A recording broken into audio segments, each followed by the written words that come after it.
Cinema நேயர்களுக்கு அன்பு வணக்கம். வெல்கம் டு எம்டி திரை. இந்த ஷோல மிஸ்ஸிங் அப்படிங்கிற இங்கிலீஷ் திரைப்படத்தினுடைய ரிவ்யூ தான் நம்ம பார்க்க போறோம். இந்த படம் நெட்ஃபிளிக்ஸ்ல தமிழ் டப்பிங்கோட அவைலபிளா இருக்கு. இந்த படத்தை ஒரு பரபரப்பு நிறைஞ்ச சுவாரஸ்யமான மிஸ்ட்ரி த்ரில்லரா இந்த படத்தை கொடுத்திருக்காங்க. இந்த படத்தினுடைய டைட்டிலுக்கு ஏற்ற மாதிரி ஹீரோயின் வந்து பாத்தீங்கன்னா தன்னுடைய தொலைந்து போன அம்மாவை தேடக்கூடிய ஒரு கதை. இந்த படத்தினுடைய ஆரம்பத்திலேயே ஹீரோ என்ன காட்டுறாங்க, இவங்க ஒரு டீனேஜ் வயசுல இருக்காங்க. இவங்க தன்னுடைய அம்மாவோட வாழ்ந்துட்டு இருக்காங்க. ஹீரோயின் சின்ன வயசா இருக்கும் போது அவருடைய அப்பா வந்து கேன்சர்ல இறந்து போயிருப்பாரு.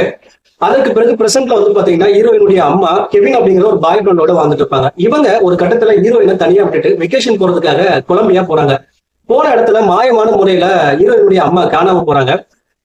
இதற்கு பிறகு ஹீரோயின் தன்னுடைய அம்மாவை தேடி கண்டுபிடிக்கிறதுக்காக கொலம்பியா போறாங்க. போற இடத்துல என்னென்ன பிரச்சனைகள், என்னென்ன சம்பவங்கள் நடக்குது, இறுதியா ஹீரோயின் தன்னுடைய அம்மாவை கண்டுபிடிச்சாங்களா இல்லையா அப்படிங்கிறத எக்கச்சக்கமான பரபரப்பு நிறைஞ்ச ட்விஸ்ட் அண்ட் டர்னிங்ஸோட சொல்லக்கூடிய திரைப்படம் தான் இந்த மிஸ்ஸிங். இந்த படத்தை பத்தி ஆலோசனை அப்படின்னா, இந்த படத்துல பர்டிகுலரா எனக்கு பிடிச்ச விஷயமே என்ன அப்படின்னா, எதிர்பார்க்காத பரபரப்பு நிறைஞ்ச அந்த ட்விஸ்ட் அண்ட் டர்னிங்ஸ் தாங்க. கதை இப்படி போயிட்டு இருக்கு அப்படிங்கிற மாதிரி நம்ம யோசிச்சுட்டு இருப்போம். அங்க ஒரு ட்விஸ்ட்டை வச்சு வேற ஒரு ஆங்கிள் கொண்டு போவாங்க. இந்த மாதிரி ஒரு ட்விஸ்ட் இல்ல, ரெண்டு ட்விஸ்ட் இல்ல, எக்கச்சக்கமான கதை முழுக்கவே ட்விஸ்ட் அண்ட் டர்னிங்ஸா வச்சிருப்பாங்க. அதே போல டுவர்ட்ஸ் தி எண்ட் ஒரு மெகா ட்விஸ்ட் வச்சிருப்பாங்க. அதெல்லாம் அவுட் ஆஃப் த பாக்ஸ் யோசிச்சிருப்பாங்க.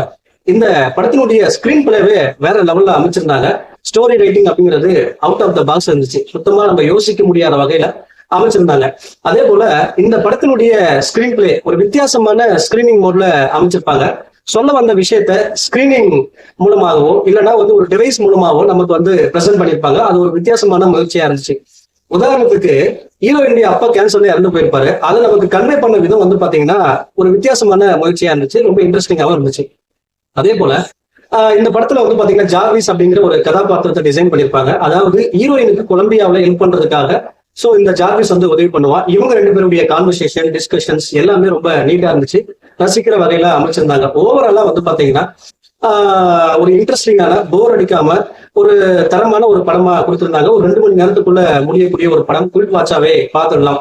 இந்த படத்துல எனக்கு பிரச்சனையாப்பட்ட விஷயம் என்ன அப்படின்னா, ஒரு சில சீன்ஸ் மட்டும் இன்னும் பெட்டரா அமைச்சிருக்கலாம் அப்படிங்கிற மாதிரி எனக்கு தோணுச்சு. அதாவது அந்த மிஸ்ஸிங் சீன்ஸ், அதே போல வந்து ஒரு சில கொலைகள், அதுல வரக்கூடிய காட்சிகள், இதெல்லாம் இன்னும் கொஞ்சம் பெட்டரா அமைச்சிருக்கலாம். அடல் கண்டென்ட்டை பொறுத்த வரைக்கும் இந்த படத்துல பெருசா எதுவும் இல்லை, தாராளமா பார்க்கலாம். பட் ஓவராலா ஒரு தரமான, ஒரு பரபரப்பு நிறைஞ்ச, ஒரு ட்விஸ்ட் அண்ட் டர்னிங்ஸ் நிறைந்த ஒரு திரைப்படம். தாராளமா வந்து ட்ரை பண்ணி பார்க்கலாம். இந்த திரைப்படத்துக்கு எம்பி திரை கொடுக்குற ரேட்டிங் 5க்கு 3.